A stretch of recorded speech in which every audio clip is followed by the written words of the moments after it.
رمضان رمضان رمضان يا حبيب رمضان رمضان ليتك دوما قريب. بسم الله الرحمن الرحيم. يسبح لله ما في السماوات وما في الأرض الملك القدوس العزيز الحكيم. هو الذي بعث في الأميين رسولا منهم يتلو عليهم آياته ويزكيهم ويعلمهم الكتاب والحكمة وإن كانوا من قبل لفي ضلال مبين. وآخرين منهم لما يلحقوا بهم وهو العزيز الحكيم. ذلك فضل الله يؤتيه من يشاء والله ذو الفضل العظيم. مثل الذين حملوا التوراة ثم لم يحملوها كمثل الحمار يحمل أسفارا. بئس مثل القوم الذين كذبوا بآيات الله والله لا يهدي القوم الظالمين. قل يا أيها الذين هادوا إن زعمتم أنكم أولياء لله من دون الناس فتمنوا الموت إن كنتم صادقين ولا يتمنونه أبدا بما قدمت أيديهم والله عليم بالظالمين. قل إن الموت الذي تفرون منه فإنه ملاقيكم ثم تردون إلى عالم الغيب والشهادة فينبئكم بما كنتم تعملون. يا أيها الذين آمنوا إذا نودي للصلاة من يوم الجمعة فاسعوا إلى ذكر الله وذروا البيع ذلكم خير لكم إن كنتم تعلمون. فإذا قضيت الصلاة فانتشروا في الأرض وابتغوا من فضل الله واذكروا الله كثيرا لعلكم تفلحون. وإذا رأوا تجارة أو لهوا انفضوا إليها وتركوك قائما. قل ما عند الله خير من اللهو ومن التجارة والله خير الرازقين.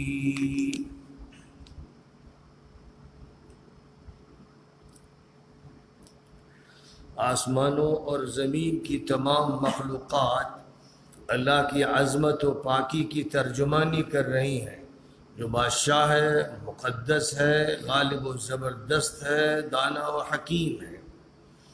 وہی ہے جس نے امی قوم یعنی ان پڑھ قوم میں انہی میں سے ایک پیغمبر مبعوث فرمایا جو ان کے سامنے اللہ کے کلام کی آیتیں پڑھ کر سنا رہا ہے اور ان کا تزکیہ فرما رہا ہے، ان کی عادتوں، اخلاق اور ظاہر و باطن کو سنوار رہا ہے اور انہیں الکتاب یعنی قرآن مجید کا علم دے رہا ہے اور حکمت یعنی دانشمندی، تہذیب و سلیقہ مندی کی باتیں سکھا رہا ہے.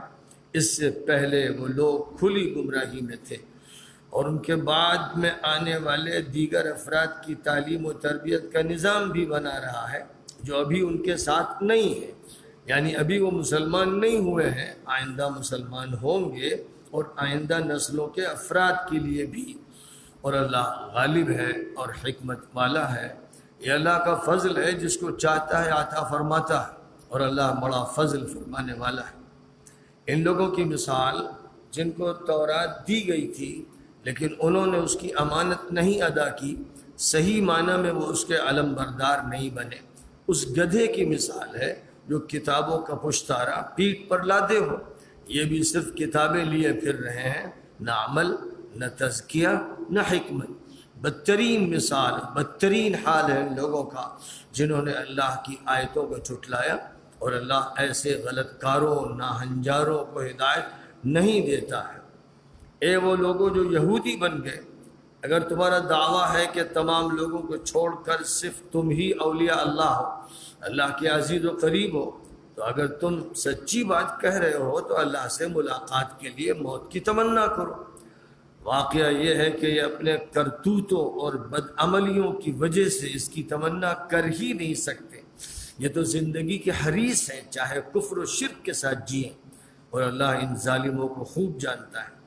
ان سے کہہ دیجئے کہ جس موت سے تم بھاگتے ہو وہ تو آ کر رہنی ہے، اور پھر تم عالم الغیب والشہادہ، ہر ظاہر و باطن کے جاننے والے رب کے حضور تمہیں حاضر کیا جائے گا، وہ تمہارے کاموں کا کچا چٹھا تم کو بتا دے گا۔ اے ایمان والو، جب جمعے کے دن نماز جمعہ کی اذان دی جائے تو اللہ کی یاد کی طرف لپکو اور خرید و فروخت اور کاروبار چھوڑ دو، اگر تم حقیقت جانو تو یہی تمہارے لیے بہتر ہے۔ پھر جب نماز ادا کر لی جائے تو اللہ کی زمین میں نکلو اور اللہ کے فضل کو حاصل کرو، تجارت، کاروبار، محنت، مزدوری وغیرہ میں لگو، اور اللہ کو کثرت سے یاد کرتے رہو تاکہ تم کامیاب ہو۔ کچے اور نا تربیت یافتہ مسلمانوں کا حال یہ ہے کہ جب تجارت یا کھیل کود کو دیکھتے ہیں تو چھٹ کر ادھر چلے جاتے ہیں اور آپ کو کھڑا چھوڑ دیتے ہیں۔ ابتدا میں اس ہدایت سے پہلے 9 مسلموں سے یہ غلطی ہوئی تھی، تنبیہ کے بعد اصلاح ہو گئی۔ کہہ دیجئے کہ جو اللہ کے پاس ہے وہ اس کھیل کود و تجارت سے بدر جہاں بہتر ہے، اور اللہ بہترین عطا فرمانے والا ہے۔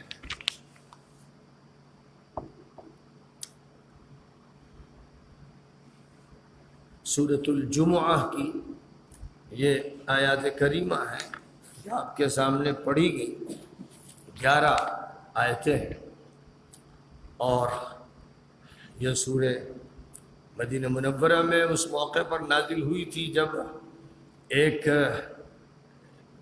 جمعے کے خطبے کے دوران باہر شور مچا، بعض تاجروں کی آمد کا جو بازار لگاتے تھے، تو مسجد نبوی سے ایک مجمع چھٹ کر باہر چلا گیا کہ کہیں ایسا نہ ہو کہ بازار سے خریدنے کی ہمیں نوبت نہ آئے اور دوسرے لوگ خرید لیں جو سامان بھی ان کو ہفتے واری بازار میں یا 15 روزہ بازار میں ملتا ہے اور ہم محروم رہ جائیں۔ یہ بات ان پر اس درجے غالب آئی کہ ان کو یہ احساس نہیں رہا کہ حضور صلی اللہ علیہ وسلم خطبہ دے رہے ہیں اور یہ اٹھ کے جا رہے ہیں۔ یہ ایک ایسا موقع تھا جس سے ان کی ناتربیتی ظاہر ہوئی، جس سے یہ بات ظاہر ہوئی کہ ابھی دنیا کی فکر اتنی غالب ہے کہ دین کے ایک اہم فریضے کو چھوڑ کر لوگ باہر چلے گئے۔ اس لیے سورہ نازل ہوئی، اس میں جمعے کی اہمیت بتائی گئی، اس کے خطبے کی اہمیت کا تذکرہ کیا گیا، اور اس کے نماز کی جو اہمیت ہے اس کا ذکر کرتے ہوئے بڑی کڑی تنبیہ کی گئی کہ یہ جو تم نے غلطی کی ہے آئندہ اس غلطی کو مت دہرانا۔ دنیا طلبی میں تمہاری یہ حالت ہو گئی ہے۔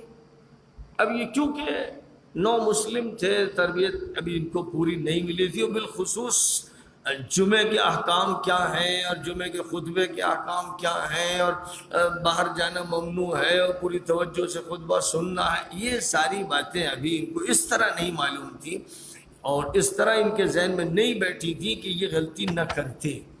بہرحال غلطی کیونکہ ہوئی اس لیے سورہ پاک نازل فرمائی گئی، اور اس میں جمعے کا خصوصیت سے تذکرہ کیا گیا، جس میں ایک بات یہ بھی واضح کر دی گئی کہ جمعے میں جو خطاب ہوتا ہے اس کی بڑی اہمیت ہے، وہ گویا ہفتے واری خطاب ہے، خلاصہ ہے تعلیمات کا، اور اس میں لوگوں کو بڑے اہتمام سے پہنچنا چاہیے کہ اپنا کاروبار کھیتی باڑی سب چھوڑ چھاڑ اذان ہوئی اور مسجد پہنچ جانا چاہیے تاکہ خطبہ سنا جا سکے. اور خطبہ سنا جا سکے، جس وقت یہ بات کہی جا رہی تھی اس کا مطلب تھا کہ تقریر سنی جا سکے، تاکہ خطاب سنا جا سکے، تاکہ حضور پاک علیہ الصلاۃ والسلام کا وعظ سنا جا سکے، آپ کی نصیحت سنی جا سکے، آپ کا درس سنا جا سکے، آپ کی ہدایات سنی جا سکے. یہ مطلب تھا. آج جب ہم خطبہ بولتے ہیں تو بس نران نہ سمجھا جانے والا، رٹا رٹایا یا سیکھا سکھایا عربی زبان کا ایک خطبہ مراد ہوتا ہے، خطاب نہیں. ایک خطبہ مراد ہوتا ہے، تقریر نہیں. تو ایک بڑا فرق ہو گیا ہے عجمی ملکوں میں خاص طور پر. جہاں تک عرب ملکوں کی بات ہے وہاں تو پھر بھی خطبہ خطاب ہے، تقریر ہے، کیونکہ جو خطیب بات کرتا ہے وہ مجمع سے بات کرتا ہے، اور مجمع کو جس چیز کی ضرورت ہے یا وہ جس کی ضرورت سمجھتا ہے، وہ جو بات کہنا چاہتا ہے اپنے خطبے میں اسے کہتا ہے، لوگوں کو خطاب کرتا ہے، ہدایت دیتا ہے اور ان کو نصیحت کرتا ہے. اور عجمی ملکوں کا جہاں تک تعلق ہے، ان میں جن ملکوں نے یہ اہتمام کیا ہے کہ لوگوں کی مادری زبان میں خطاب کیا جائے، جیسے ترکی میں ہوتا ہے، انڈونیشیا میں ہوتا ہے، ملیشیا میں ہوتا ہے، ہندوستان میں کیرلا میں ہوتا ہے، اور تامل ناڈو میں ہوتا ہے، اور بہت سے علاقوں میں ہوتا ہے. جہاں یہ عمل ہوتا ہے وہاں تو خطبہ خطاب ہے، وہاں خطبہ تقریر ہے. اور وہاں اس خطبے کی وجہ سے یہ بھی سمجھنا چاہیے خطیب صاحب کو اور لوگوں کو کہ یہ صرف تقریر نہیں، کیونکہ اسلام میں صرف تقریر نہیں ہوتی ہے، یہ ہفتے واری اجتماع ہے. اور ہفتے واری اجتماع کا مطلب یہ ہے کہ اجتماع تحریک کے لیے ہوتا ہے، اجتماع کام کے لیے ہوتا ہے، اجتماع کے بعد ذمہ داریاں سونپی جاتی ہیں، اجتماع میں کچھ مشن دیا جاتا ہے، کچھ کام متعین طور پر بتائے جاتے ہیں، لوگ آتے ہیں اسی انتظار میں، اور خطیب اسی انتظار میں رہتا ہے. پھر وہ جو کچھ بھی دیتا ہے، جو بتاتا ہے، وہ عمل کا ایک نظام ہوتا ہے، ایک لائحہ عمل ہوتا ہے، جس کو پھر لوگ لے کر جاتے ہیں اور اس پر عمل شروع کر دیتے ہیں. یہ نبی اکرم صلی اللہ علیہ وسلم کے خطبوں کا حال تھا. بلکہ عیدین تک کے خطبے جو تہوار کے ہیں، خوشی کے ہیں، ایک خاص موسم سال میں آتا ہے، اس کے خطبوں میں آپ بڑا زبردست خطاب فرماتے تھے. اور ایسے مواقع بھی آتے تھے کہ عیدگاہ سے فوج روانہ کی جاتی تھی،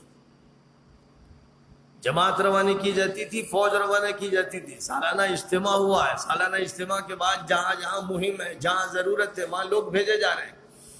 لوگوں کے ذہن میں یہ نہیں ہے کہ نماز پڑھیں گے، عید ملیں گے، مبارکباد کہیں گے، سوئیاں کھائیں گے مثلا عید میں، اور اگر بقرعید ہے تو گوشت کھائیں گے. صرف ذہن میں یہی چیزیں رہ گئیں کیونکہ رسم ہو گئی. ہر وہ چیز جو رسم بن جاتی ہے، حقیقت اس کے اندر سے نکل جاتی ہے، تو اس میں تاثیر باقی نہیں رہتی، طاقت باقی نہیں رہتی، تحریک باقی نہیں رہتی، نشاط و سرگرمی نہیں رہتی. یہ سب چیزیں ختم ہو جاتی ہیں. ایک موت ہوتی ہے، ایک موت ہوتی ہے. خطبے کی لاش پر اگر بتی جلاتے ہیں لوگ، خطبے کی لاش پر دیے جلا دیتے ہیں، کہنے کو خطبہ ہے وہ، لیکن اس خطبے سے کسی کو بھی جان نہیں مل رہی، کسی کو بھی تحریک نہیں مل رہی. جیسے آئے تھے لوگ، دھڑ لے کے آئے تھے، دھڑ لے کے واپس چلے گئے. یہ اسلامی نظام کے بالکل خلاف. اس لیے ضرورت ہے کہ پوری امت میں، پوری ملت میں خطبے کی تجدید کی جائے. اگر خطبے کی زبان کسی مصلحت سے نہیں بدلی جا رہی ہے، فقہائے کرام کا کہنا ہے کہ عربی میں خطبہ ہونا چاہیے، اور ایک تسلسل چلا آ رہا ہے، اس کو نہیں توڑنا ہے، کوئی فتنہ پیدا ہو سکتا ہے، نہیں پیدا ہونے دینا ہے، تو خطبے سے پہلے یا خطبے اور نماز کے بعد خطاب لازمی ہے. حقیقت میں اس خطبے سے زیادہ اہم ہے، کیونکہ وہ اس خطبے کا مقصد ہے، اس کی روح ہے، اس کی جان ہے. جب تک لوگ نہ سمجھیں تو خطبہ نہیں ہے. وہ تو طوطے کی رٹ ہے، وہ ایک چلتا ہوا ٹیپ ہے، کچھ بھی اس کا نام رکھ لیجئے. ایک رسم رہ گئی، رسم اذاں، روح بلالی نہ رہی، فلسفہ رہ گیا، تلقین غزالی نہ رہی. یہی حالت خطبے کی ہوئی کہ خطبے کا ڈھانچہ رہ گیا، روح نبوی نہ رہی.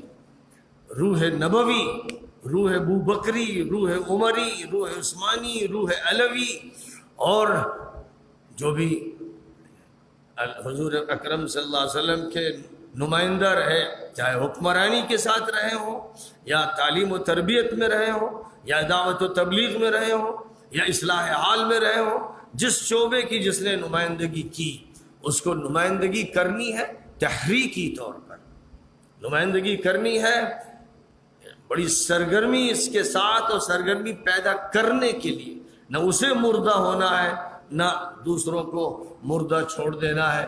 اور بات یہ بھی ہے کہ جو مردہ ہے وہ زندگی کیا دے گا؟ جس آدمی کا حال یہ کہ خود بے جان ہے، کوئی پلان نہیں، کوئی منصوبہ نہیں، کوئی تحریک نہیں، خود خالی ہے، دھڑ ہے، ایک دھڑ لا کر ممبر پر رکھ دیا، دھڑ نیچے اتار دیا، بس ایک دھڑ لیے ڈھو رہا ہے، ایک لاش لیے ڈھو رہا ہے۔ اکثر و بیشتر جو لوگ ہیں رسمی طور پر عمل کر رہے ہیں، چاہے وہ روزے کا عمل ہو یا نماز کا عمل ہو یا خطبے کا عمل ہو، یہ فی الحقیقت ایک ڈھانچے لیے پھر رہے ہیں، ایک کھوکھلے ڈھانچے لیے پھر رہے ہیں۔ نہ ان کی نماز ہے، نہ روزہ ہے، نہ جمعہ ہے، نہ خطبہ ہے، بس صرف یہ ڈھانچے ہیں، اسٹرکچر ہیں، یہ کھپچیاں ہیں، یہ لکڑیاں ہیں، اس کے علاوہ کچھ نہیں۔ اس لیے اس بات کو اچھی طرح یاد رکھنا چاہیے، اور اس موقع پر یہ بات کہی گئی۔ تو اب یہ ذرا غور فرمائیے کہ جس موقع پر اللہ تعالیٰ کو یہ بات کہنی تھی اس موقع سے پہلے تمہید کیا کی گئی؟ سورہ کا آغاز اس سے فرمایا گیا ہے پوری کائنات اللہ کی ہے اور اس کی حمد و ثنا میں لگی ہے، جو کچھ بھی زمین میں ہے، فضاؤں میں ہے، آسمانوں میں ہے، سب کے سب اللہ کی تسبیح میں لگے ہیں، سب اپنی زبان حال سے یا زبان قال سے یا دونوں سے خداوند قدوس کی عظمت اور کبریائی اور جلال اور پاکی اور بے عیب ہونے کو بیان کر رہے ہیں، وہ اسی کا چرچا کر رہے ہیں، اسی کا تذکرہ کر رہے ہیں۔ ہر چیز یہ بتا رہی ہے کہ ہم اللہ کی نشانی، ہمیں اس نگاہ سے دیکھو، ہمیں اس طرح مت دیکھو کہ ہم پودے ہیں، ہم پرندے ہیں، ہم مچھلی ہیں، ہم چوپایا ہیں، ہم چنی و چنا، یہ مت دیکھو۔ یہ تو ایک ڈھانچہ ہے، ایک شکل ہے، ایک تصویر اللہ نے بنائی ہے اور کچھ مادی مقاصد رکھے ہیں، لیکن دوسری نظر سے دیکھو۔ وَكَم مِّنْ آيَةٍ فِي السَّمَاوَاتِ وَالْأَرْضِ يَمُرُّونَ عَلَيْهَا وَهُمْ عَنْهَا مُعْرِضُونَ، کتنی نشانیاں ہیں زمین میں، آسمان میں، فضاؤں میں، لوگ گزرتے ہیں، ان کے پاس سے گزرتے ہیں، توجہ نہیں کرتے۔ تو اللہ تعالیٰ کا یہ کہنا ہے اپنے بندوں سے، ہر چیز کو نگاہ عبرت سے دیکھو، نگاہ بصیرت سے دیکھو، گہری نگاہ سے دیکھو، نگاہ عبودیت سے دیکھو، نگاہ عبادت سے دیکھو، جو بھی ذرہ دیکھو، جو قطرہ دیکھو، جو پودا دیکھو، جو پنکھڑی دیکھو، جو کلی دیکھو، جو درخت دیکھو، جو پھل دیکھو، کچھ بھی دیکھو، کیا ہر چیز میں خدا تعالیٰ کی خلاقی کا جلوہ نہیں؟ کیا خدا تعالیٰ کی قدرت کا کرشمہ نہیں؟ کیا خدا تعالیٰ نے جو عجائبات پیدا فرمائے ہیں ان عجائبات میں سے کوئی عجوبہ نہیں؟ جب غور کرو گے، تفکر، تعقل، تذکر، تدبر، یہ سب الفاظ جو قرآن میں بولے گئے ہیں یہ کھوکھلے الفاظ نہیں ہیں، یہ الفاظ اسی لیے بولے گئے کہ مسئلہ صرف تلاوت کا نہیں ہے، وہ تو ابتدا ہے، تلاوت کے بعد پھر آگے بڑھنا ہے، یہاں تک کہ حکمت کے خزانے ہاتھ میں لگ جائیں۔ زمین کو جو کھود رہا ہے اس لیے کہ سونا نکالنا ہے، وہ کھودتے کھودتے سونے کی کان تک پہنچے گا تاکہ پھر سونا نکالنا شروع کرے۔ لوہے کی کان والا کھودتا چلا جا رہا ہے، تھکتا چلا جا رہا ہے کہ آخر میں لوہا حاصل کرنا ہے، یہاں تک کہ سنگ مرمر کی سلیں جو زمین کی 200 فٹ 250 فٹ تہوں کے اندر ہیں، اتنی زمین کھودنی پڑتی ہے، پھر وہ پتھر ملتا ہے جو اس کو سنگ مرمر کہتے ہیں۔ تو بڑی کوششوں کے بعد خزانہ ہاتھ آتا ہے۔ اسی طرح قرآن پاک کا یہ کہنا ہے کہ پہلے ہمارے سمندر کی غواصی کرو، ہماری فضاؤں میں اڑو اور ہمارے جلال و جمال کو دیکھو، گہرائیوں میں جاؤ اور تدبر کرو، اور اس تدبر اور تفکر کے نتیجے میں تذکر کی صفت پیدا کرو، اور یہ تذکر ہے جو تمہیں بصائر قرآن تک لے جائے گا۔ جب یہ عمل بتدریج ہوتا چلا جائے گا، ٹھہرو گے نہیں کہ میں نے تلاوت کر لی، عوام کا جہاں تک تعلق ہے ان کے اندر تو تعقل و تدبر کی وہ کیفیت نہیں ہوتی ہے، تھوڑی بہت تو استعمال کر سکتے ہیں، اس لیے کہ ان کے پاس وہ علم نہیں ہے جو علم ضروری ہے تعقل کے لیے۔ تعقل کے لیے ضروری ہے کہ اصول تفسیر، اصول حدیث، اصول فقہ، پھر اس کے بعد بلاغات، معانی، ان سب پر نگاہ ہوگی تب آدمی آگے بڑھ سکے گا۔ گویا آپ کے پاس کہیں کھڑے ہوئے ہیں جہاں صرف چھت پر جانے کے لیے انتظام کسی بنی ہوئی سیڑھی کا نہیں ہے، تو آپ کو کسی نہ کسی سیڑھی کا انتظام کرنا پڑے گا، اس کے لیے آپ کھڑے ہوں گے، اور جب تک وہ حاصل نہ ہو جائے چڑھنے کا امکان باقی نہیں رہے گا۔ ایسے قرآن پاک کے مضامین تک پہنچنے کے لیے کچھ سیڑھیاں ہیں، ان سیڑھیوں پہ چڑھنا پڑتا ہے، اور مدارس میں خاص طور پر اسی لیے ان کو پڑھایا جاتا ہے کہ انسان حکمت قرآنی تک پہنچے۔ لغت پڑھائی جا رہی ہے، نحو پڑھائی جا رہی ہے، صرف پڑھائی جا رہی ہے، بلاغت پڑھائی جا رہی ہے، یہ سب تو خدام ہیں، ان کے ذریعے سے آپ عربی کے ایوان تک پہنچے۔ اب عربی زبان کے ایوان تک پہنچے تو اب جملوں کی ترکیب ہے اور اس کی بلاغتیں ہیں اور اس کے جملوں کے معانی ہیں اور مرادات ہیں اور الفاظ کی حقیقت ہے اور اس کی تعویل ہے اور اس کا ظاہر ہے اور اس کا باطن ہے اور کیا کیا ہے۔ ان تمام تفصیلات سے گزرتے گزرتے معنی قرآنی کے خزانے تک پہنچنا نصیب ہوتا ہے۔ تو جب آدمی اس طرح سے سفر کرتا ہے تو وہ بات اس کو ملتی ہے۔ تو فرمایا گیا کہ آسمانوں میں جو ہیں، زمین میں جو ہے، سب تسبیح کر رہے ہیں اللہ کی۔ اللہ کون ہے؟ بادشاہ اللہ ہے، پاک ذات اللہ کی ہے، غالب اللہ ہے، حکمت والا اللہ ہے۔ یہ اس کی وہ صفات ہیں جو یہاں پر خاص طور پر ذکر کی گئیں۔ مختلف مقامات پر اللہ تعالیٰ کی صفات کا بیان ہوتا ہے، کبھی شروع میں ہوتا ہے، کبھی اخیر میں ہوتا ہے، کبھی آیتوں کے اختتام پر ہوتا ہے، جیسے شعر کے قافیے ہوتے ہیں اور ردیف ہوتے ہیں، ویسے آیتوں کے فواصل کہلاتے ہیں، یعنی جہاں سے ایک آیت ختم ہو کر دوسری آیت شروع ہونی ہوتی ہے، تو اختتام آیت جو ہوتا ہے وہ ایسا ہوتا ہے جیسے شعر کا قافیہ ہوتا ہے اور اس کے ساتھ جو لفظ لگا ہوا ہوتا ہے وہ اس کا ردیف ہوتا ہے۔ قرآن شعر نہیں ہے، قرآن نثر بھی نہیں ہے، وہ شعر سے بھی بلند تر ہے اور نثر سے بھی بلند تر ہے۔ وہ ایک نئی ترکیب ہے، وہ ایک نیا انداز ہے، وہ ایک نیا پیرا بیان ہے، وہ آسمان سے اتری ہوئی کتاب اور کلام ہے، یہ اس کی حیثیت۔ اب یہاں جن حیثیتوں کا تذکرہ کیا جا رہا ہے کہ اللہ بادشاہ ہے اور اس کی حکمت ہے اور غلبہ اور اقتدار اسی کا ہے، اور اس غلبہ و اقتدار میں کہیں کوئی کمی نہیں ہے، کوئی جھول نہیں ہے، کوئی غلط اقدام نہیں، کیونکہ وہ قدوس ہے، ہر چیز پاک ہے، ہر چیز بے عیب ہے۔ اور وہ جو اللہ ہے اس نے اس روئے زمین کے نظام کو درست کرنے کے لیے پوری دنیا پر نگاہ ڈالی۔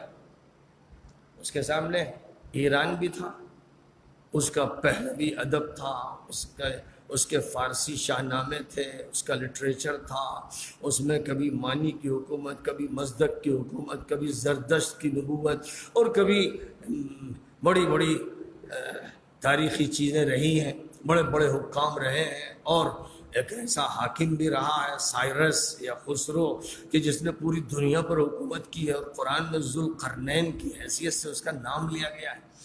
اسی طرح رومن امپائر ہے، رومن امپائر میں گریس ہے، یونان ہے، جہاں بڑے بڑے فلسفی پیدا ہوئے، بڑے لال مجکڑ، سقراط، بقراط اور فیثاغورس اور ارسطو، پوری دنیا جن کی عقل سے متاثر ہوئی، جن کی منطق سے، جن کے فلسفے سے، جن کے طب سے، جن کی انجینئرنگ سے، جن کے فضائی علوم سے، جن کی معدنیات سے، جن کی فزکس سے، جن کی کیمسٹری سے، یہ سارے علوم یونان سے خاص طور پر مشہور ہوئے۔ پھر مسلمانوں نے ان کو ترقی دی اور نیا شیپ دیا، پھر دوبارہ یورپ والے لے گئے، پھر وہ ان کو لے گئے۔ تو نبی یونان سے کیوں نہیں اٹھایا گیا؟ ایران سے کیوں نہیں اٹھایا گیا؟ ویٹیکان سے کیوں نہیں اٹھایا گیا؟ ہندوستان سے کیوں نہیں اٹھایا گیا؟ افغانستان سے کیوں نہیں کھڑا کیا گیا؟ پوری دنیا جس کو اپنی تہذیب پر ناز بھی تھا، یا کسی کو اپنی طاقت پر ناز تھا، یا کسی کو اپنے لٹریچر پر ناز تھا، سب کو چھوڑ کر اللہ تعالیٰ کی نگاہ صرف مکے پہ کیوں مرکوز ہوئی؟ مکہ مکرمہ میں جو قوم رہتی تھی اگرچہ یہ شرک میں ملوث ہو کر بگڑ گئی تھی، لیکن اس کے اندر جو جوہر تھا، اس کے اندر جو طاقت تھی، اس میں جو ہمت تھی، اس کے اندر جو انسانیت تھی، اس کے اندر جو اعلیٰ قدریں چھپی ہوئی تھی، اور اس کے پاس جو ابراہیم کی وراثت تھی، اور اس کے پاس اسماعیل کا جو ورثہ تھا، سرمایہ تھا، اور اس کے پاس پوری دنیا کے خاندانوں میں خاندان قریش کی جو عظمت تھی، اور پھر اس خاندان میں بھی وہ خاندان جو فرد فرید ہیں اور موتی کے نگینے کی طرح وہ خاندان بنی ہاشم ہے، اس خاندان بنی ہاشم میں بھی عبداللہ اور آمنہ کا گھرانہ سب میں روشن، سب سے زیادہ افضل اور بہتر اور خوب تر، اس سے ایک بندے کو اللہ تعالیٰ کی طرف سے منتخب کرنا طے۔ تو مجموعی طور پر قوم کے اندر وہ صفات تھیں کہ اگرچہ ابھی یہ جاہل ہے، ابھی کسی نبوت سے آشنا نہیں، نبوت اسماعیل پر زمانہ یہ طویل گزر چکا ہے، یعنی حضرت عیسیٰ سے تقریباً 2000 سال پہلے گزر چکے حضرت ابراہیم کو، اور ان کے فرزند ارجمند حضرت اسماعیل کو اب سمجھیے 1900 سال 1800 سال گزر چکے، اور نبی پاک علیہ السلام سے عیسیٰ تک تقریباً 600 سال کا عرصہ، تو 2500 سال کا لگ بھگ عرصہ گزر چکا، اور بیچ میں کسی نبی کا سراغ نہیں ملتا، یعنی مکہ مکرمہ میں اور آس پاس کے علاقے میں حضرت اسماعیل کے بعد کسی نبی کا سراغ نہیں ملتا۔ یہ تو بڑے تعجب کی بات ہے کہ اتنے طویل عرصے تک، یعنی تقریباً یوں سمجھیے کہ 2300 ساڑھے 300 سال تک یہ لوگ مسلمان رہے اور حق پر قائم رہے، ورنہ عام طور پر قومیں 50-60 سال میں بگڑنا شروع ہو جاتی۔ ہندوستان کا حال دیکھ لیجئے کہ 1947 سے پہلے کی جو صورتحال تھی، اور آج ہم جب 2019 کے اندر ہیں تو جو صورتحال مسلمانوں کی کہ لاکھوں مسلمان بچے، جوان، یہاں تک کہ بڑے اور عورتیں ثقافتی طور پر مرتد ہو چکے، اور لاکھوں انسان مذہب سے دور ہوتے چلے جا رہے ہیں۔ یہ صرف 60-70 سال کا حال ہے، تو اتنے طویل عرصے تک وہ اپنے مسلک پر قائم رہے، یہ حیرت انگیز ہے۔ اس کا مطلب یہ ہے کہ دنیا کی وہ منفرد قوم تھی، بگاڑ آیا اس کے ہی ایک فرد عمرو ابن لحی کے شام کے سفروں اور وہاں سے مورتیوں اور بتوں کو لانے اور مکے میں ان کو سجانے کے بعد، جو 150 سال عرصے کا ہے، تقریباً 150 سال کے عرصے میں مکہ مکرمہ میں بتدریج بت پرستی اتنی پھیلی کہ کعبے کے اندر 360 بت اور باہر 360 بت ہو گئے، اور پھر خرافاتی چیزیں جو شرک کے ساتھ آتی ہیں۔ شرک آتا ہے تو اپنی گندگیوں کے ساتھ آتا ہے، آلائشوں کے ساتھ آتا ہے، شیطانی خرافات کے ساتھ آتا ہے، اپنی ہر طرح کی بری صورتحال کے ساتھ آتا ہے۔ شرک نجس ہے، مشرک نجس ہے، وہ آتے ہیں تو اپنے سنڈاس کے ساتھ آتے ہیں، اپنے گوبر کے ساتھ آتے ہیں، ان کے وہ اگر ہیں تو پاکی کا تصور نہیں ہے۔ یہ ہوا، لیکن جو بھی گندا ہو، بچہ گر پڑے گندگی میں، ماں اس کو اٹھائے، نہلائے، دھلائے اور اس کو پھر سے سجائے، اچھے کپڑے پہنا دے، تو بچہ جو اچھے خاندان کا ہے اور خوبصورت ہے، اس کی وہ گندگی دور ہو جائے گی، اور کوئی سوچ بھی نہیں سکتا کہ یہ گندا تھا۔ بس اسی طرح اللہ تعالیٰ کی طرف سے اس ان پڑھ ماحول میں یہ طے فرمایا گیا کہ ایک نبی کو ان کے اندر سے اور ان کے سب سے اعلیٰ خاندان سے اور پھر سب سے اعلیٰ صفات کے فرد کو کھڑا کیا جائے گا، اور پھر وہ ان کو نہلا دھلا کر ایسا تیار کر دے گا کہ دنیا دیکھتی رہ جائے گی، اور کہنے والے بہت سے کہیں گے کہ یہ آسمان کے ستارے ہیں، اور قومیں ان کو دیکھیں گی تو ان کے قدم چومیں گی، اور ان کو دیکھ دیکھ کر ان کے انفاس قدسیہ کا اثر لے لے کر حلقہ اسلام میں لاکھوں کی تعداد میں داخل ہوں گے۔ کون یہ سوچ سکتا تھا کہ ایران کی سپر پاور اور رومان کی سپر پاور اسلام کے سامنے اس طرح بچ جائے گی جیسے فرش راہ ہو جائے؟ کون یہ سمجھتا تھا کہ پوری قوم مسلمان ہو جائے گی، جن کو فخر تھا اپنی تاریخ پر، اپنے حکمرانوں پر، اپنے لٹریچر پر، اپنی تہذیب پر، اپنے ادب پر، وہ سب کے سب صحابہ کرام کے سامنے فرش راہ بن جائیں گے اور ان کے حلقے میں داخل ہو جائیں گے؟ یہ کوئی سوچ نہیں سکتا تھا، اس کا خواب نہیں دیکھا جا سکتا۔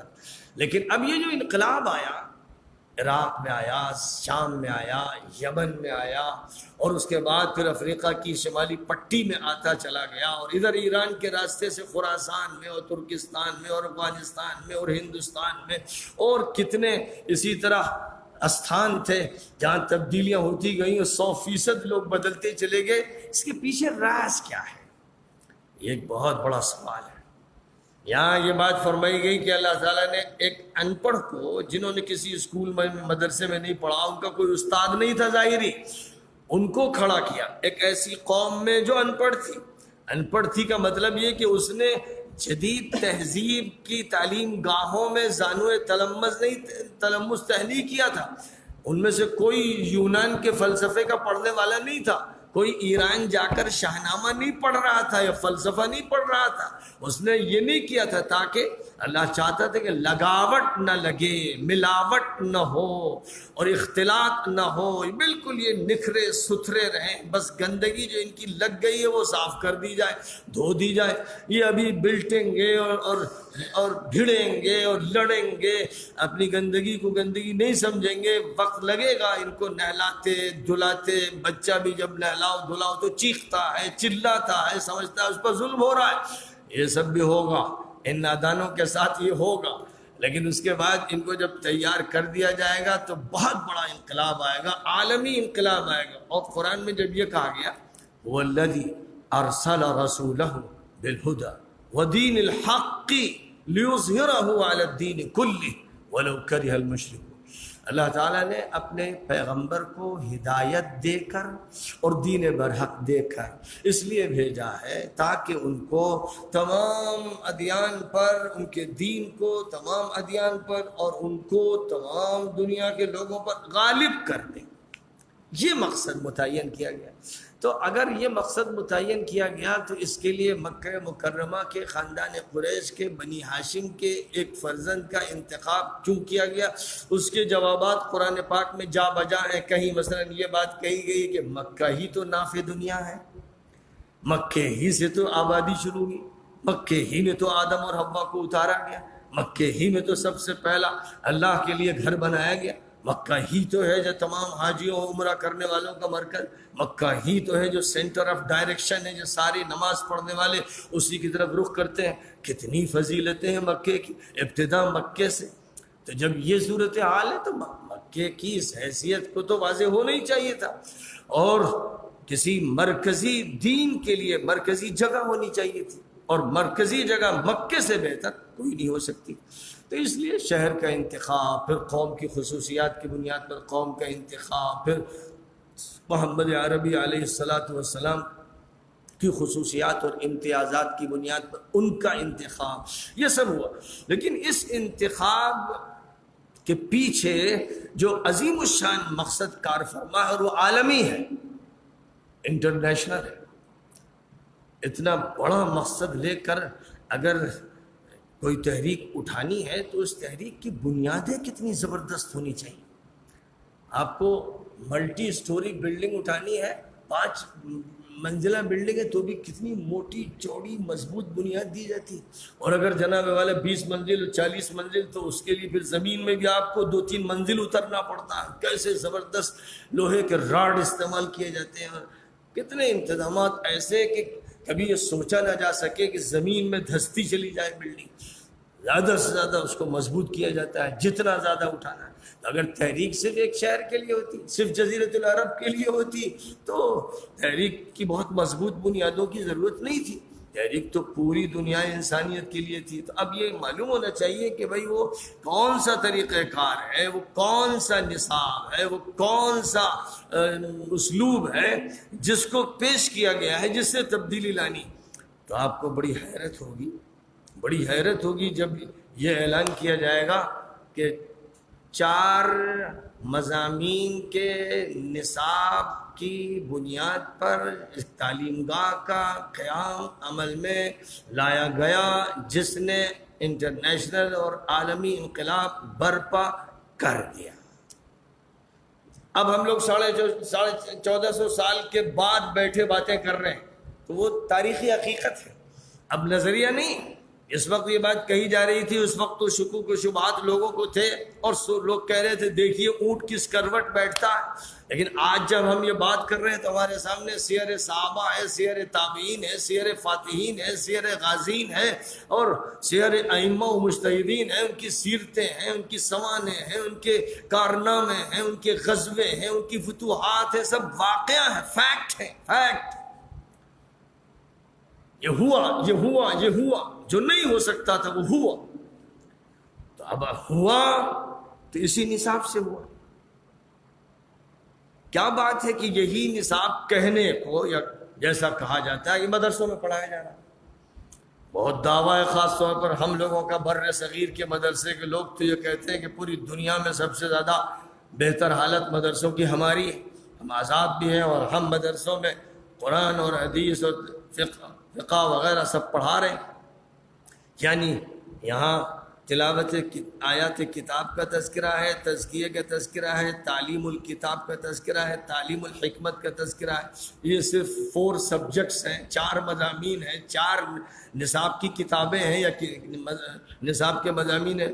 کل یونیورسٹیز میں جائیے تو کتنے ڈپارٹمنٹ ہیں، ہر ڈپارٹمنٹ میں کتنے سبجیکٹس ہیں، کتنی کتابیں، کتنی لائبریریز ہیں.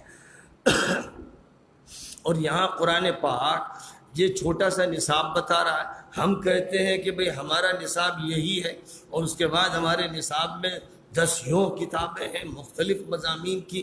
لیکن ہمارے نصاب سے جب لوگ نکلتے ہیں تو کہتے ہوئے شرم آتی ہے کہ کھودا پہاڑ نکلی چویا.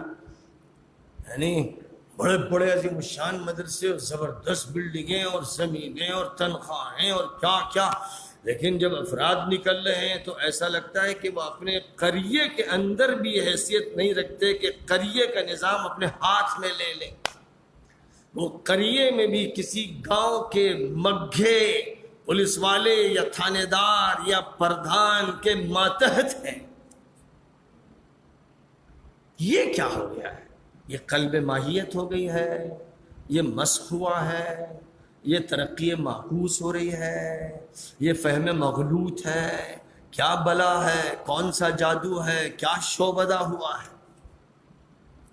واقعہ بدل کیسے گیا؟ یہی سورہ ہے جو اتری تھی مدینہ منورہ میں، اور مدینہ منورہ کی چھوٹی آبادی تھی. میں سمجھتا ہوں بلا تشبیہ کٹولی کی آبادی بھی اس سے بڑی ہوگی. اور یہاں جیسے مکانات ہیں ویسا کوئی ایک مکان وہاں نہیں تھا. مٹی کے مکانات، کسی کے اینٹے کے مکان ہوگا. مسجد ایسی، مسجد عام طور پر لوگ زیادہ شاندار بناتے ہیں، لوگ جوش و خروش سے پیسہ لگاتے ہیں. گاؤں کتنا ہی معمولی اور غریب کیوں نہ ہو، مسجد امیروں کی لگتی ہے.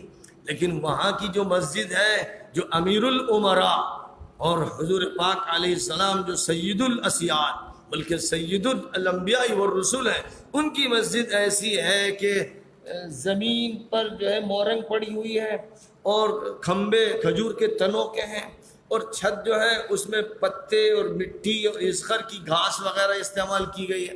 بارش ہوتی ہے تو ٹپکتی. یہ ہے مسجد. مسجدی میں ادھر ادھر درجے لگے ہوئے ہیں. اس کے جو صدر المدرسین ہیں وہ ہے حضرت محمد صلی اللہ علیہ وسلم. محتمم کہیے، ناظم کہیے، صدر المدرسین کہیے، بانی کہیے، ذمہ دار اعلیٰ کہیے، الفاظ جو چاہیے استعمال کر لیجیے. اصل تو یہ ہے کہ وہ نبی ہیں اور رسول ہیں، لیکن وہ پڑھا رہے ہیں. اور ان کے فارغین جن کو انہوں نے تیار کر دیا وہ بھی پڑھا رہے ہیں. پڑھائی کیا ہو رہی؟ قرآن پڑھایا جا رہا ہے، قرآن کا مطلب سمجھایا جا رہا ہے، اخلاق سکھائے جا رہے ہیں، لوگوں کو درست کیا جا رہا ہے، تقوی کی تلقین ہو رہی ہے، حکمت کی باتیں بتائی جا رہی ہیں، مسائل حل کیے جا رہے ہیں، مشکلات دور کی جا رہی ہیں. ہر چیز کا ایکشن پلان ہے اور ایکشن شروع ہو رہا ہے. اور یہ مسجد جو ہے گورن کر رہی ہے پورے شہر کو. حکومت اس مسجد کی ہے.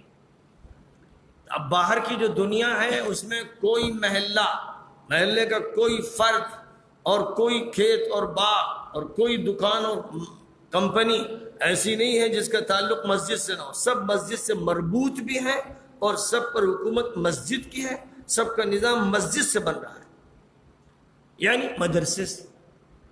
مسجد تو در و دیوار کا نام ہوا، اب اس میں سجدہ کرنے والے، نماز پڑھنے والے، اس میں تعلیم کا حلقہ لگانے والے اور مضامین پڑھانے والے، یہ لوگ ہیں جو پورے شہر کو ڈھال لیں اور اس کی ذمہ داریاں سنبھال لیں۔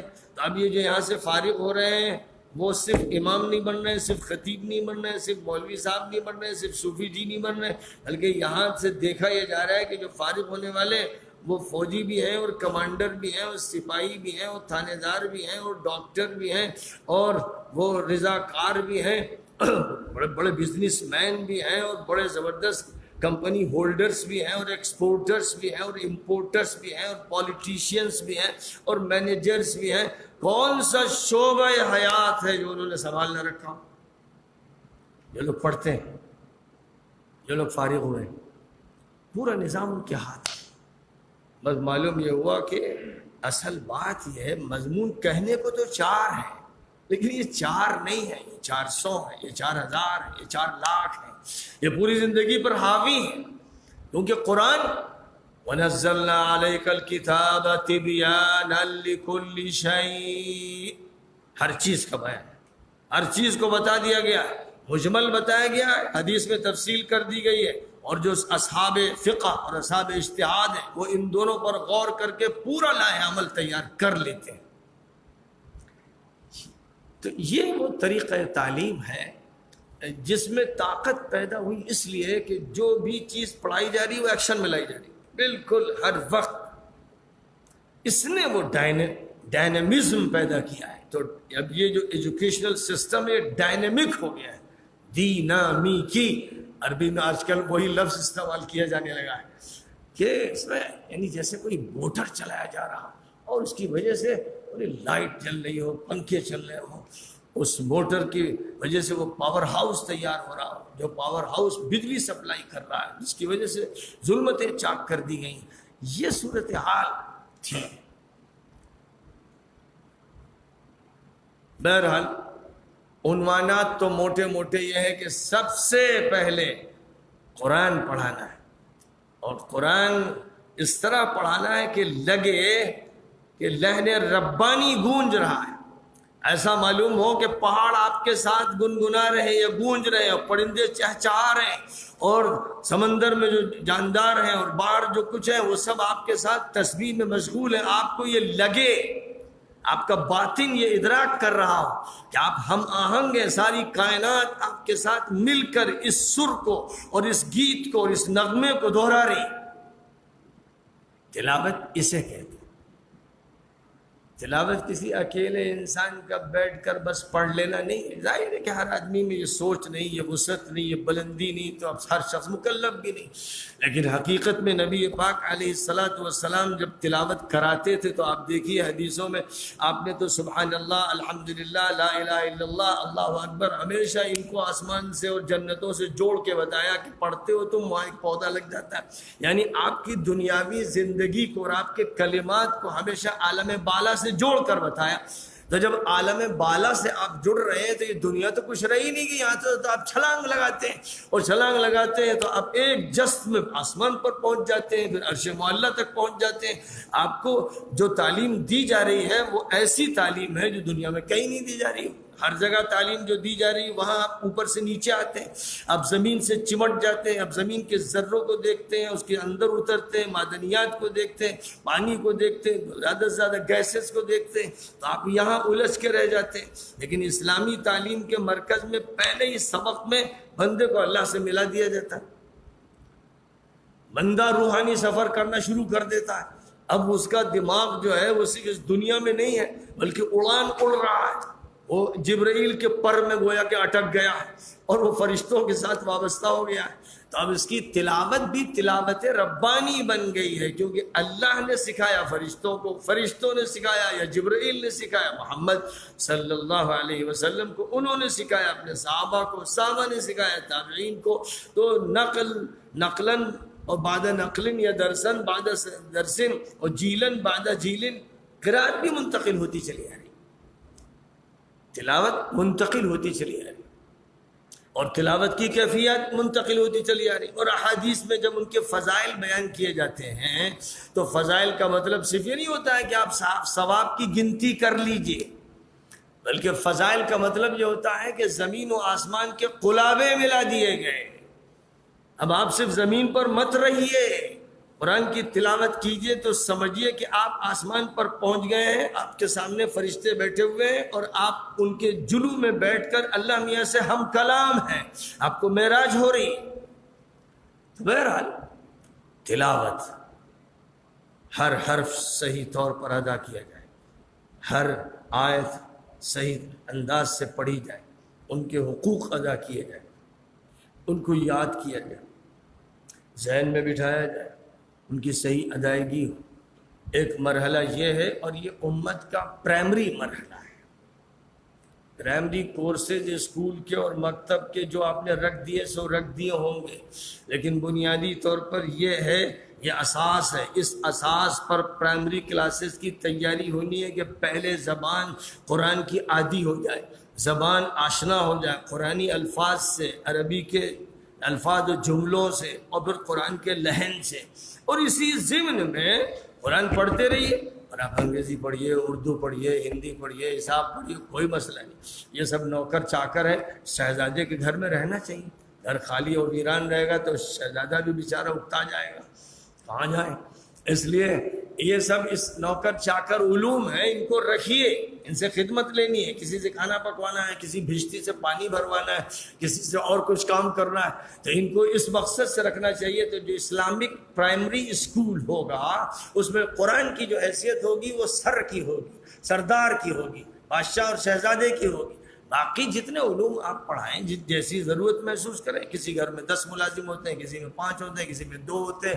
یہ تو آپ کو طے کرنا ہے کہ کتنا بڑا گھر بنانا ہے اور کتنے ملازمین ہوں گے. اسی اعتبار سے آپ ایک وقت دے دیجئے سائنس کو، میتھ کو، جنرل نالج کو، اور دیگر جو نوکر چاکر ہیں ان سب کو وقت دیجئے کہ بھائی آپ سب کو کیونکہ قرآن کا خدمت گار بننا ہے، آپ سب کو کیونکہ قرآن کی خدمت میں لگنا ہے، اس لیے ہم آپ کو گھر میں موقع دے رہے ہیں. آئیے تشریف لائیے. پہلا کام تلاوت.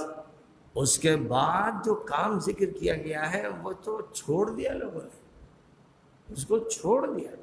یعنی مدرسوں کے نصاب میں اب وہ شامل نہیں. تزکیہ، اور یہ سمجھ لیا کہ تزکیہ کا مطلب خانقاہوں میں صوفیہ کے ذریعے جو تربیت ہوتی ہے، بیعت ہوتی ہے، اور ایک خاص مرحلہ تربیت اور ریاضت کا گزرتا ہے، اس کے ساتھ تزکیے کو جوڑ دیا. اور چونکہ مدرسہ خانقاہ نہیں ہے تو خانقاہ الگ ہو گئی، مدرسہ الگ ہو گیا. اور جب مدرسہ الگ ہو گیا تو پھر مدرسے کا جو دوسرا بنیادی مضمون ہے وہی الگ ہو گیا. اور اسی لیے آپ دیکھتے ہوں گے کہ بہت سے استاد اپنے طلبہ کو فارغ ہوتے ہوتے نصیحت کرتے ہیں کہ بھائی بزرگوں کی جوتیاں سیدھی کرنی ہیں، کہیں تربیت حاصل کرنی ہے، آپ کو چاہیے کہ کسی بزرگ سے، اللہ والے سے بیعت ہو جائے. یہ نصیحتیں آپ کو کیوں کرنی پڑ رہی؟ اس لیے کہ آپ نے اپنے نصاب میں گڑبڑ کیا ہے. اگر آپ کا نصاب قرآن کے مطابق ہوتا کہ قرآن تلاوت آیات کے بعد وہ تفسیر سے پہلے اور حدیث سے پہلے اور فقہ سے پہلے تزکیہ کا ذکر کرتا ہے، جہاں بھی کرتا ہے. حضرت ابراہیم علیہ السلام کو یہ گہرائیاں نہیں معلوم تھی تو اللہ میاں سے جب انہوں نے دعا کی تو تزکیہ کا نمبر 4 رکھا سورہ بقرہ میں، جہاں ان کی دعا کا تذکرہ ہے. لیکن اللہ تعالیٰ نے سورہ بقرہ میں جب ان کی دعا کی قبولیت کا تذکرہ فرمایا تو مضامین کی صحیح سیٹنگ کر دی اور تزکیہ کو نمبر 2 پہ رکھ دیا. پھر اللہ تعالیٰ نے سورہ آل عمران میں جب پوری انسانیت پر خاص طور پر اہل ایمان پر اپنے احسان کا تذکرہ کیا تو مضامین اور سبجیکٹس کی جو ترتیب بتائی اس میں تزکیہ کو نمبر 2 پہ رکھا. پھر اللہ تعالیٰ نے سورہ جمعہ میں جب پھر ایک مرتبہ اسی مضمون کو واضح فرمانا چاہا تو تزکیہ کو نمبر 2 پہ رکھا. تو معلوم یہ ہوا کہ حضرت ابراہیم نے جو ترتیب بیان کی تھی وہ ان سے غلطی ہوئی تھی، اور اللہ نے اس کی تصحیح کی 3 مرتبہ قرآن پاک. کہ اب مسلمانوں سے غلطی نہ ہو. کہ تزکیہ فراغت کے بعد کا مرحلہ نہیں ہے، تزکیہ علوم قرآن و حدیث سے پہلے کا مرحلہ ہے. بس اس کو موٹی مثال سے یوں سمجھیے کہ کلاس میں بورڈ لگا ہوتا ہے، کہیں بلیک بورڈ ہوتا ہے، کہیں وائٹ بورڈ ہوتا ہے. آج کل وائٹ بورڈ کا رواج ہو گیا ہے اور اس کے بعد قلم سے اس پر لکھا جاتا ہے. تو اگر اس پر کوئی تحریر ایک سابق استاد لکھ کر گیا ہے اور وہ نحو پڑھاتا ہے یا صرف پڑھاتا ہے، آپ تشریف لائیں، آپ حدیث پڑھاتے ہیں، تفسیر پڑھاتے ہیں، آپ نے بھی وہی بورڈ اس طرح استعمال کیا کہ لکھی ہوئی تحریر پر آپ نے اپنی تحریر لکھنا شروع کر دی. اب آپ خود بتائیے حشر کیا ہو. نہ اس کی پڑھی جائے گی نہ آپ کی پڑھی جائے گی اور کچرا ہو جائے گا، تحریر کچرا بن جائے گی. اسی طرح جسم ناپاک ہے، اس میں گندگیاں لگی ہوئی ہیں، اوپر سے صاف ستھرے کپڑے پہن لیے اور چلے آ رہے ہیں مسجد نماز پڑھنے. نماز قبول ہوگی؟ اگر لوگوں کو معلوم ہو جائے تو مسجد سے نکال باہر کریں گے. گندے ناپاک آدمی جو اوپر سے کپڑا پہن کر مسجد میں چلا آیا.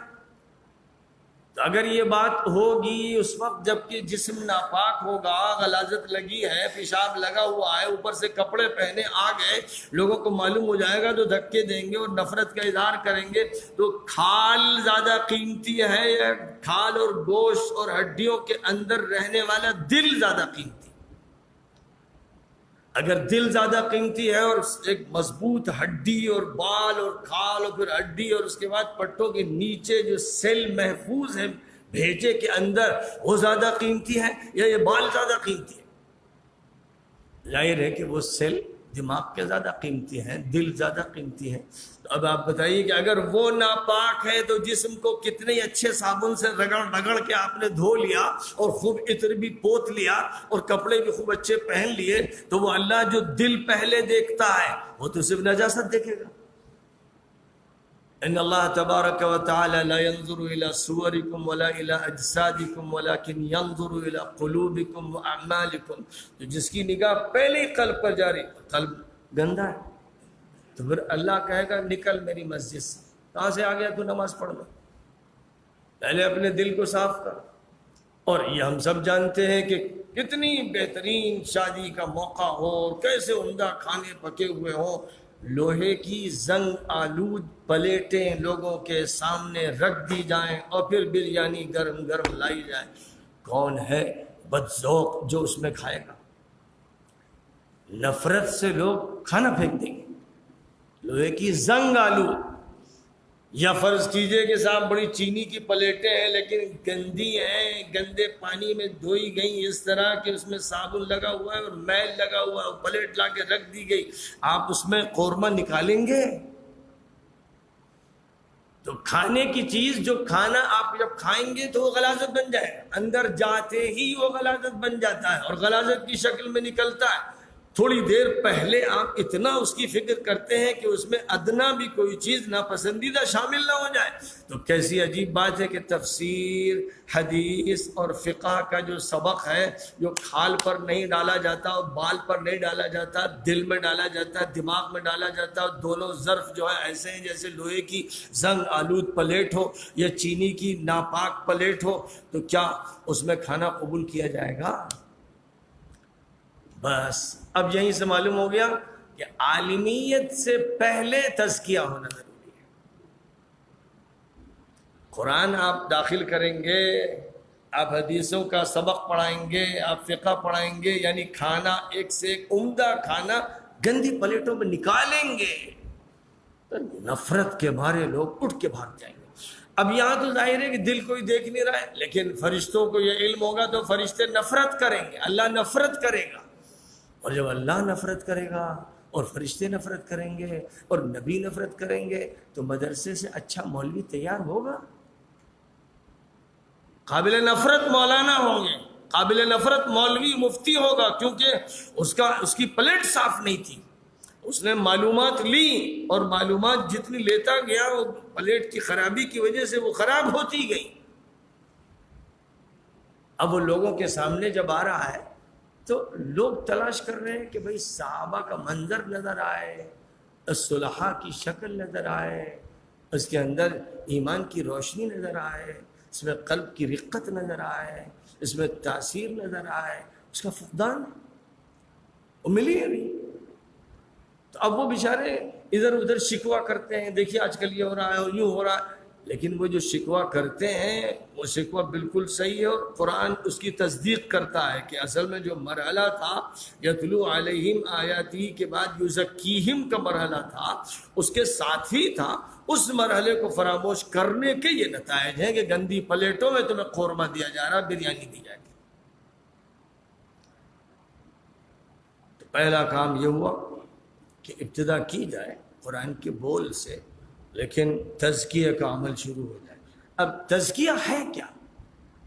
تزکیہ کے اندر دو معنی، ایک معنی ہے صفائی، پاکی، ستھرائی، پاکیزگی، یہ سب زکا یزکو کے معنی۔ دوسرے معنی ہے نمو، اضافہ، پرورش، ترقی۔ دونوں معنی لفظ زکوٰۃ کے اندر ہے، اور اسی کو جب متعدی کیا گیا تو زکا، یزکی، تزکیہ ہے۔ تو زکا کے معنی طہرا و نظفا و نقا و صفا، اور اسی کے ساتھ ساتھ زکا کے معنی رقا و نما و اربا و زادا و اضافا، یہ دونوں معنی، اور یہ دونوں معنی وجود میں آنے چاہیے ہر بچے کے۔ بچہ پرورش پا رہا ہو، اچھی پرورش، اچھی فضا میں، اچھے اخلاق، اچھی عادتیں، اچھا ماحول، اچھی باتیں، ایک طرف اس کی پرورش اور ایک طرف تمام برائیوں سے اسے پاک کیا جا رہا ہو، غلط عادتیں چھڑوائی جا رہی ہوں، غلط ماحول کے اثرات نکالے جا رہے ہوں، اور یہ عمل مسلسل ایسا ہو جیسے دھلایا جا رہا ہے، نہلایا جا رہا ہے، صاف ستھرے کپڑے پہنائے جا رہے ہیں، پھر ان کپڑوں کو دھبوں سے بچایا جا رہا ہے۔ یہ دونوں کام ہے تو یہ تزکیہ، اور یہ ہوتا ہے بچپن سے۔ یہ تو بوڑھا تزکیہ ہے جو بڈھے خانقاہ میں جا کر کرواتے ہیں، جب فارغ ہو جاتے ہیں، اور خاص طور پر جو بوڑھے ہو جاتے ہیں، جیسے ایک مزاج ہمارے یہاں رہا ہے کہ بھائی بڑھاپے میں حج کو جاتے ہیں، اب تو جوان بھی جانے لگے، ورنہ پہلے تو بس انتظار کہ اب ذرا بالکل موت قریب آ جائے گی تو کر لیں گے حج، انتظار رہتا تھا۔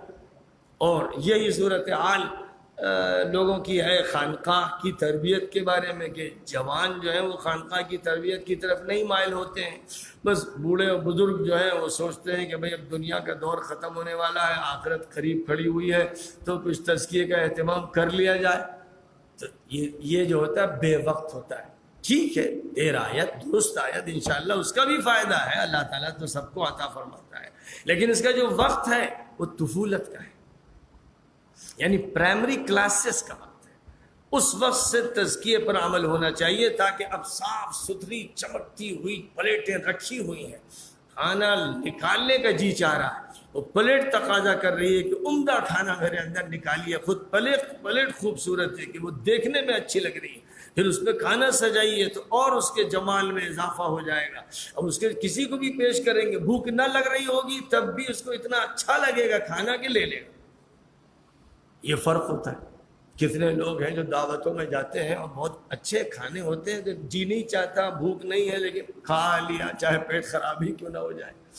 اسی طرح اگر ایسے علماء، ایسے صلحاء، ایسے مشائخ، ایسے اللہ والے لوگوں کے سامنے آئیں کہ لوگوں کو ایسا لگے کہ ہماری آنکھوں کا نور ہے، یہ ہمارے دل کا سرور ہے، یہ مخلص ہیں، یہ اللہ والے ہیں، یہ بندوں کو اللہ سے ملانے میں لگے ہوئے ہیں، تو ان کے اندر کشش پیدا ہونا لازمی ہے۔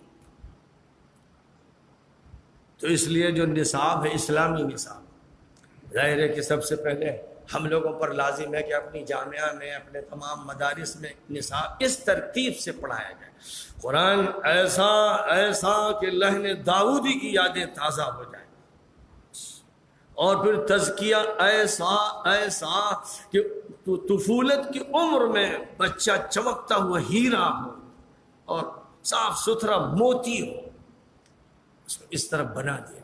اب جب آپ اس کو بٹھائیں گے، بیٹھو بھائی اب سنو، اللہ یہ فرماتا ہے، اور حضور پاک علیہ السلام نے حدیث میں اس کی یہ تشریح فرمائی ہے، عبداللہ ابن عباس نے یہ فرمایا، عبداللہ ابن مسعود یہ کہتے ہیں، اور پھر جناب آگے چل کر حضرت اکرمہ کا یہ کہنا ہے، جناب مقاتل کا یہ بیان ہے، شعبہ ابن الحجاج کا یہ کہنا ہے، اور عبداللہ ابن مبارک کی یہ رائے ہے، امام طبری یہ فرماتے ہیں، امام رازی کا یہ کہنا ہے، قرطبی نے یہ وضاحت فرمائی ہے، اور فلاں نے ایسا کیا ہے، اور ان کی زندگیاں، ان علماء کی جلالت شان، ان کے علوم و معارف، ان کا بھی تعارف کرایا گیا، ان کی تحقیقات بیان کی جا رہی ہیں، تو پھر آدمی کا یہ حال ہوتا ہے کہ اپنی صدی سے اڑ کر وہ ان کی صدی میں پہنچ جاتا ہے، اور ان کی اسے صحبت ملتی۔ کتاب جو ہے یہ ایسی ہم نشین ہے کہ اس کے ساتھ آپ رہتے ہیں تو گویا کہ آپ اس شخص کی صحبت میں بیٹھے ہیں جو صاحب کتاب۔ امام عبد القادر جیلانی کی کتاب اگر آپ بنیۃ الطالبین بیٹھ کر پڑھ رہے ہیں تو گویا ان کی محفل میں ہیں۔ امام غزالی کی احیاء علوم الدین پڑھ رہے ہیں تو گویا ان سے سبق پڑھ رہے ہیں۔ ابن تیمیہ کی کتابیں پڑھ رہے ہیں تو گویا ان کے درجے میں بیٹھ کر ان سے کسب فیض کر رہے ہیں۔ یہ کیفیت ہوتی ہے اور یہی ہونی چاہیے۔ اور پھر اس کے بعد حکمت کے خزانے، حکمت کے خزانے سب سے زیادہ دربار نبوی سے ملتے ہیں، کیونکہ انبیاء کو حکمت اللہ کی طرف سے دی جاتی ہے، اور سب سے بڑی حکمت حضرت محمد صلی اللہ علیہ وسلم کو دی گئی، ایسی دی گئی کہ آپ ذرا عقائد کے باب سے حدیثوں کو کھولنا شروع کیجئے اور بڑھتے چلے جائیے، طہارت کے باب میں آئیے، پھر عبادات میں آئیے، پھر معاشرت میں آئیے، پھر معاملات میں آئیے، پھر جنایات میں آئیے، پھر سیاسیات میں آئیے۔ کون سا شعبہ ہے زندگی کا، کون سا ڈپارٹمنٹ ہے کسی یونیورسٹی کا، انٹرنیشنل یونیورسٹی کا کون سا ڈپارٹمنٹ ہے جس کی حقیقتوں کا بیان حضور پاک علیہ الصلوۃ والسلام نے نہ فرمایا۔ علوم کا سمندر ہے۔ اب اس کے بعد سمندر سے موتی لیے جاتے ہیں، مونگے لیے جاتے ہیں، قیمتی پتھر لیے جاتے ہیں، ان سے ہار بنائے جاتے ہیں، زیورات بنائے جاتے ہیں۔ یہ کام فقہا کا ہے، یہ کام فقہا کا ہے، علماء کا ہے، یہ ان کا کام ہے جن کو اللہ نے اجتہاد کا دماغ عطا فرمایا، جیسے ابو حنیفہ، جیسے مالک، جیسے شافعی، جیسے احمد، جیسے لیث، جیسے اوزاعی، اور اس طرح کے حضرات، کہ ان کو وہ دماغ دیا گیا کہ انہوں نے موتی نکال کر ہار تیار کر دیے، زیورات بنا دی۔ تو پھر حکمت اور دانش مندی کا ایک ایسا سلسلہ چلا کہ مسلمان جہاں گئے وہی حکما کہلائے، وہی فلاسفر، وہی تھنکر، وہی دانا، وہی فرزانہ۔ انہوں نے یورپ کو تعلیم دی ہے تو یورپ اپنی جہالت سے مسلمانوں کے طفیل نکلا ہے، اور صحیح علوم ایران تک اگر پہنچے ہیں تو صحابہ کرام کے ذریعے پہنچے ہیں۔ رومن امپائر کو اگر صحیح علم سے آشنائی ہوئی ہے تو حضور کے صحابہ اور خدام کے ذریعے ہوئی ہے۔ پوری دنیا میں جو انقلاب آیا ہے وہ حکمت نبوی سے آیا ہے، اور حکمت نبوی قرآن پاک کے مخزن سے اخذ کی گئی۔ پھر اللہ تعالیٰ کی طرف سے حکمت کے عطایا کسی کو مل سکتے ہیں۔ کسی علاقے میں اچھی بارش ہوئی تو وہاں اچھی کھیتی ہے، کہیں پر بہت اچھے باغات ہیں، کہیں پر بہت اچھا لوہا ہے، کہیں اچھا کوئی خزانہ کسی دھات کا ہو سکتا ہے۔ تو اگر آپ کو ضرورت پڑے کہ بھئی ہمیں بہت اچھا قسم کا لوہا لینا ہے تو جرمنی سے آپ کو لینا پڑے تو لیجئے، اور اگر کہیں کے پتھر بہت اچھے ہیں اور وہاں سے آپ کو لینا پڑے تو بھی لینا پڑے گا۔ اس کو بھی حضور نے فرما دیا کہ الحکمت ضالۃ المؤمن انا وجدہا فہو احق بہا۔ حکمت مسلمان کا گمشدہ مال ہے، جہاں ملے اسے لے لینا چاہیے کہ وہ اسی کا ہے مال۔ تو دائرہ اتنا وسیع ہو گیا۔ اب جب اتنا وسیع دائرہ ہو گیا تو 4 سبجیکٹ، یہ 4 سبجیکٹ کہنے کو 4 ہیں، لیکن بس ملٹی پلائی کرتے چلے جائیے۔ 4 پر 0 رکھیے، 40 ہو جائیں گے، 2 رکھ دیے 400 ہو جائیں گے، 3 رکھ دیے 4000 ہو جائیں گے۔ 0 بڑھاتے چلے جائیے، اور 0 بڑھاتے چلے گئے مسلمان۔ آج جتنے بھی دنیا میں علوم ہیں اگر آپ ان کے پیچھے تلاش کیجئے کہ کون ہے تو مسلمان نظر آئیں گے، یہاں تک کہ وہ علوم جو یونانیوں کے تھے فراموش ہو چکے تھے۔ جس وقت مسلمانوں نے اپنی تحریک اٹھائی ہے تو یورپ کے ڈارک ایجز تھے، یعنی تاریک دور سے یورپ گزر رہا تھا، اس وقت مسلمانوں نے وہاں روشنی عطا کی، اور اسی طرح ہر جگہ فیضان جو پہنچا وہ مسلمانوں کو پہنچا ہے۔ اس لیے علماء سے بھی درخواست کرتا ہوں، طلباء سے بھی کہتا ہوں، مدارس کے فارغین سے بھی کہتا ہوں کہ جب کسی آئیڈیل اور ماڈل تعلیم گاہ کی ضرورت محسوس ہو تو فوراً آپ کی نگاہیں مسجد نبوی پر جانی چاہیے، صفحہ نبوی کو دیکھنا چاہیے. ادھر ادھر کی جو راستے کی پگڈنڈیاں ہیں اور جو موڑ ہیں، جو چوراہے ہیں، جو دوراہے ہیں، ان کو اصل مت سمجھیے. اصل مرجع نہ دیوبند ہے، نہ ندوہ ہے، نہ سلفیہ ہے، نہ خلفیہ ہے، نہ فلاح ہے، نہ صلاح ہے. یہ سب جو ہے یہ بعد کا یک راہا، دو راہا، تراہا، چوراہا ہے. اور اکثر و بیشتر بر صغیر کے جتنے مدارس ہیں یہ دور زوال کے ہیں، دور شکست کے ہیں، یہ دور انحطاط کے ہیں، یہ دور محدودیت کے ہیں، یہ دور اضطرار کے ہیں، دور اختیار کے نہیں. اس لیے آئیڈیل نہیں ہے، یہ ماڈل نہیں ہے، طے شدہ حقیقت. افسوس ہوتا ہے، تعجب ہوتا ہے کہ لوگ اس پر چڑھ جاتے ہیں کہ ان سے ہٹا کر کہاں لے جا رہے ہیں. ہم آپ کو یونان لے جا رہے ہیں، ہم آپ کو ایران لے جا رہے ہیں، ہم آپ کو ہندوستان کے ویدک فلسفے کی طرف لے جا رہے ہیں، ہم آپ کو رسول انعام حضرت محمد مصطفیٰ صلی اللہ علیہ وسلم کے دربار میں لے جا رہے ہیں، مسجد نبوی لے جا رہے ہیں، صفحہ نبوی بھی لے جا رہے ہیں. وہاں چلیے دیکھیے کیا پڑھایا جا رہا ہے، کیسے پڑھایا جا رہا ہے، کیا نظام. تعجب ہوتا ہے کہ اس پر لوگ چڑھ جاتے ہیں کہ صاحب لیجئے ہمارے دیوبند پہ اعتراض کر دیا، کوئی سلفی کہے کہ ہماری سلفیت پہ اعتراض کر دیا، کوئی ندوی کہے کہ ہماری ندویت میں کچھ کمی آ گئی. تو یہ اس کا مطلب یہ ہے کہ وہ اتنا بھول چکے ہیں، اتنا دور ہو چکے ہیں، اتنا راستہ ان کے ہاتھ سے نکل چکا ہے کہ اب وہ پلٹ کر پیچھے دیکھ بھی نہیں پا رہے ہیں. اور وہ 100-200 سال کے درمیان جو دوراہے اور چراہے تیار کیے گئے انہی پر وقف کیے ہوئے، اعتکاف کیے ہوئے بیٹھے. اور اسی لیے ترقی نہیں ہو رہی، اسی لیے ترقی نہیں ہو رہی ہے، اسی لیے روح بزوال ہے. تو اب اس سے نکلنے کا طریقہ صرف یہی ہے کہ ہمیں پلٹ کر جانا پڑے گا حضرت محمد مصطفیٰ صلی اللہ علیہ وسلم کی طرف. علامہ شبلی نعمانی نے ایک موقع پر بڑی اچھی، بڑی پیاری بات کہی تھی کہ ہماری ترقی اس میں ہے کہ ہم پیچھے چلتے چلے جائیں، چلتے چلے جائیں یہاں تک کہ عہد نبوی سے مل جائیں. اوروں کی ترقی ہوگی کہ بڑھتے چلے جائیں، بڑھتے چلے جائیں، کسی سرنگ میں جا کر سر پھوڑیں. لیکن ہماری ترقی اس میں ہے کہ جتنا ہم پیچھے عہد نبوی کی طرف جائیں گے اتنا ہی 14 طبق روشن ہو جائیں گے، آسمان زمین پر جھک جائیں گے، فرشتے سلامی دیں گے. یہ ہے اصل پیغام، یہ ہے اصل دعوت. اور یہ وہ دعوت ہے جو پیش کی جانی چاہیے ہر حلقے کی طرف سے، تمام تعصبات سے بالا تر ہو کر، تمام محدود نظریات سے بالا تر ہو کر. جس طرح کتاب و سنت کو ہم مرجع مانتے ہیں فقہ میں، حدیث میں اور تفسیر میں، ویسے ہی مدرسوں کے نصاب تعلیم، نظام تعلیم، مضامین تعلیم، ترتیب تعلیم، مقصد تعلیم، ان تمام چیزوں میں ہمیں کتاب و سنت ہی کو اصل مرجع سمجھنا چاہیے اور اسی میں ہماری ترقی.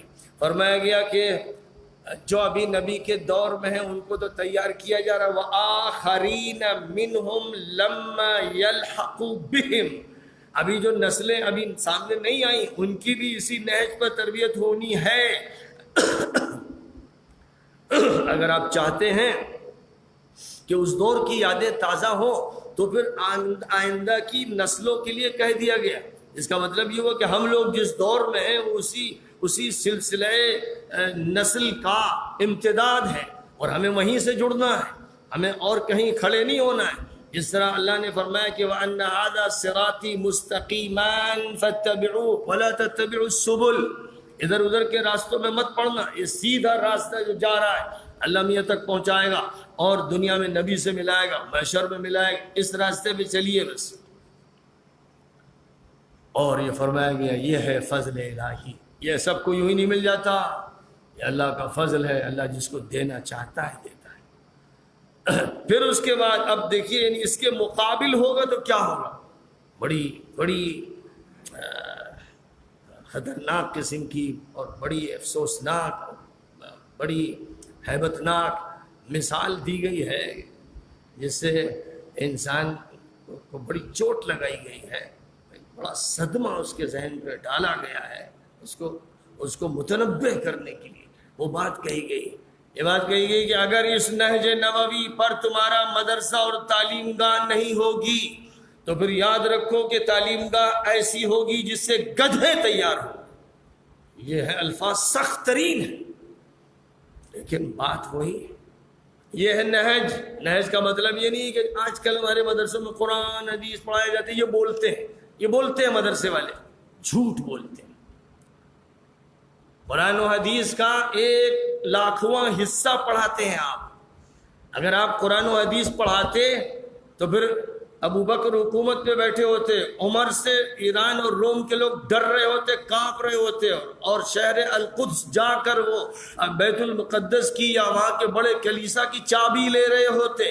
اس وقت پوری دنیا میں فتوحات ہو رہی ہوتی. اگر آپ نے صحیح طور پر علم پڑھا ہوتا،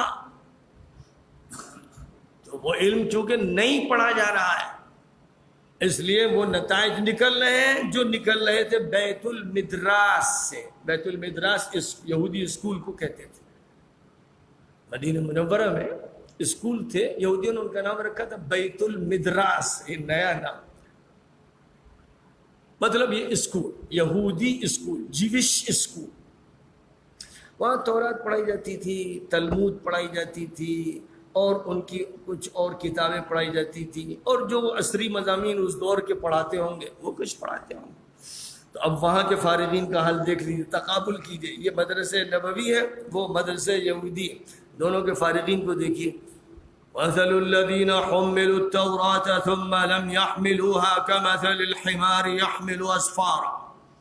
تورات پڑھا تو دی گئی، تورات کی امانت سمجھائی نہیں گئی، عمل کرایا نہیں گیا، لائے عمل دیا نہیں گیا، تطبیق کی نہیں گئی، نظام معاشرت جو موسیٰ نے عطا کیا تھا برپا کیا نہیں گیا. یوشع کی یادیں فراموش کر دی گئی. نہ یرمیا یاد ہے، نہ آموس یاد ہے، نہ نحمیہ یاد ہے، نہ زکریا یاد ہے، نہ عیسیٰ یاد ہے. انبیاء کی تاریخ فراموش کر دی گئی، ان کا نظام فراموش کر دیا گیا. تو دیکھا آپ نے کتابوں کے پشتارے لیے ہوئے گدھے نکل رہے ہیں اسکول سے.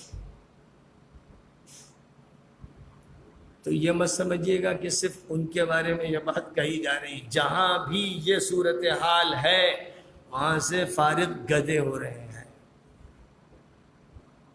اور آپ بڑے بڑے القاب کا تذکرہ کرتے ہیں.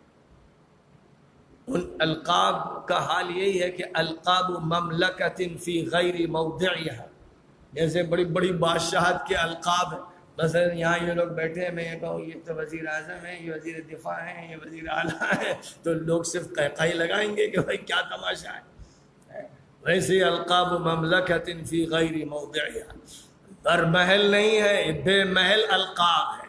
یہ مولانا ہیں، یہ حضرت مولانا ہیں، یہ مولوی صاحب ہیں، یہ اسکالر ہیں، یہ فاضل ہیں، انہوں نے دورہ کیا ہے، انہوں نے یہ کیا، انہوں نے وہ کیا. یہ سب القاب مملکت فی غیر موضعها. یہ بتاتے آپ یہ ابو بکر ہیں، یہ عمر ہیں، عثمان ہیں، علی ہیں، یہ ابو موسیٰ ہیں، معاذ بن جبل ہیں، یہ ابی بن کعب ہیں، یہ زید بن ثابت ہیں، یہ فلانے اور فلانے ہیں. آپ بس اس طرح تعارف کراتے تو زیادہ اچھا ہوتا، کیونکہ ان کا جو تعارف کرایا جاتا تھا تو یہ نہیں کہا جاتا تھا علامہ بحر العلوم حمام قمقام فاضل یگانہ خطیب دورہ. یہ سب الفاظ استعمال نہیں ہوتے تھے، فضول الفاظ. یہ سب فضول الفاظ، کھیل و تماشے. نام سے ابو بکر آئے، ابو بکر آئے، عمر آ گئے، عمر. سادے نام، سادی زندگی، اور اس کے بعد انقلابی صورتحال. بس ضرورت ہے اسی نظام کو واپس لانے کی، تاکہ ہمارے ہاں ویسے افراد تو اب کہاں ہو سکتے ہیں، لیکن کم از کم انہی کے قافلے میں شامل ہونے والے افراد تو تیار ہو جائیں. اور یہودیوں کا جو حال ہے بے ایمانی کا، کہ دعوے کرتے ہیں کہ ہم تو ابناء اللہ ہیں اور احباء اللہ ہیں، اللہ کے چہیتے لاڈلے بیٹے. تو ان سے کہیے کہ اچھا شہادت حاصل کرو، موت کی تمنا کرو، اللہ میاں سے جلدی مل جاؤ گے، کہاں اس دنیا دنی میں پڑے ہیں. تو پھر وہ اس کے لیے تیار نہیں ہے، کہ ان کا تو حال یہ ہے کہ ہزار ہزار سال کی زندگی ملے، چاہے کیڑے کی طرح ملے.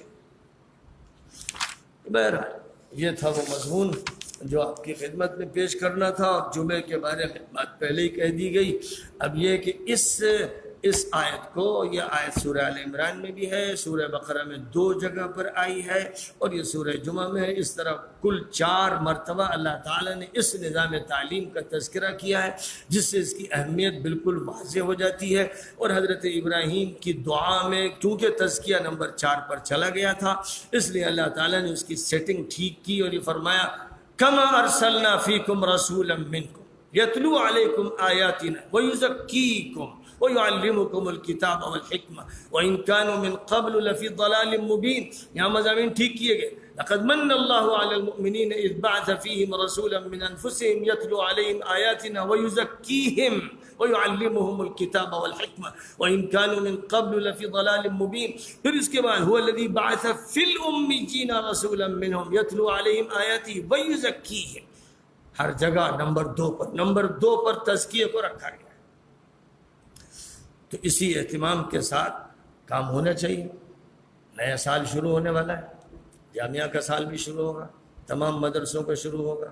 تمام ذمہ داروں سے، استادوں سے یہ درخواست ہے کہ وہ اس منہج کو اپنے ذہن میں رکھیں، اسی کے اعتبار سے ترتیب بنائیں، اسی کے اعتبار سے نصاب ڈھالا جائے، اسی کے اعتبار سے طلبہ کی تربیت ہو، اسی کے اعتبار سے ماحول تیار کیا جائے، تاکہ دوبارہ منہج نبوی کا اظہار ہو اور مدارس میں تجدید کا کام ہو۔ رمضان رمضان رمضان يا حبيبي